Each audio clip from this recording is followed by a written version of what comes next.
subjects.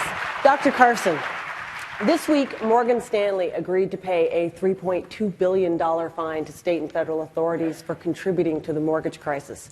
You have a lot of Democrats out saying that we should be jailing more executives. So, two questions. Should financial executives be held legally responsible for financial crises?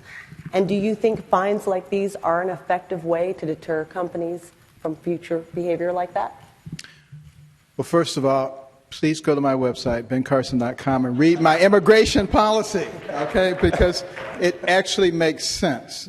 Now, as far as these fines are concerned, here's the big problem.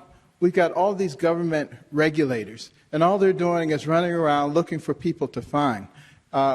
And we've got 645 different federal agencies and sub-agencies, way, way too many, and they don't have anything else to do. I think what we really need to do is start trimming the regulatory agencies rather than going after the people who are trying to increase the viability, economic viability of our society. Now, that doesn't mean that there aren't some people out there who are doing bad things, but I'm not sure that the way to solve that problem is by increasing all the regulatory burden.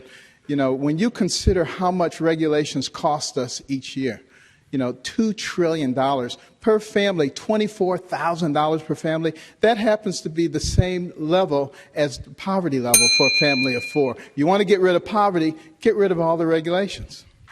Senator Cruz, I have a question for you. Speaker Paul Ryan has made a big commitment to trying to lift the 50 million poor out of poverty. And Arthur Brooks, who is the president of the American Enterprise Institute, says, quote, "If we are not warriors for the poor every day, free enterprise has no matter." How have you been in your campaign a warrior for the poor? I think it is a very important question because the people who have been hurt the most in the Obama economy have been the most vulnerable. It's been young people, it's been Hispanics, it's been African Americans, it's been single moms. We have the lowest percentage of Americans working today in any year since 1977. And the sad reality is big government, massive taxes, massive regulation doesn't work. What we need to do instead is bring back booming economic growth. Small businesses are the heart of the economy. 2/3 of all new jobs come from small businesses. If we want to lift people out of poverty, I think of these issues from the perspective of my dad. My dad fled Cuba in 1957. He was just 18. He couldn't speak English. He had nothing, had $100 in his underwear. And he washed dishes making 50 cents an hour and paid his way through school. Today, my dad is a pastor. He travels the country preaching the gospel. Now, I think about all of these issues. How would it impact my dad when he was washing dishes? If we had Obamacare in place right now, the odds are very high my father would have been laid off because it's teenage kids like my dad who've gotten laid off. If he didn't get laid off, the odds are high he would have had his hours forcibly reduced to 28, 29 hours a week. We need to lift the burdens on small businesses so you have jobs, and we need welfare reform that gets people off of welfare and back to work. Mr. Trump, I was with you in Pendleton, South Carolina earlier this week at the rodeo arena. It was a bit chilly there. You promised the crowd, and they rose to their feet, that if Ford or a company like it were to move a factory to Mexico, you would try to stop it or threaten them with a 35% tax or tariff on every car sold. Or a tax. Yeah. Right. So my question is, based on your understanding of the presidency, where do you derive that power? Would you need the consent of Congress to go along?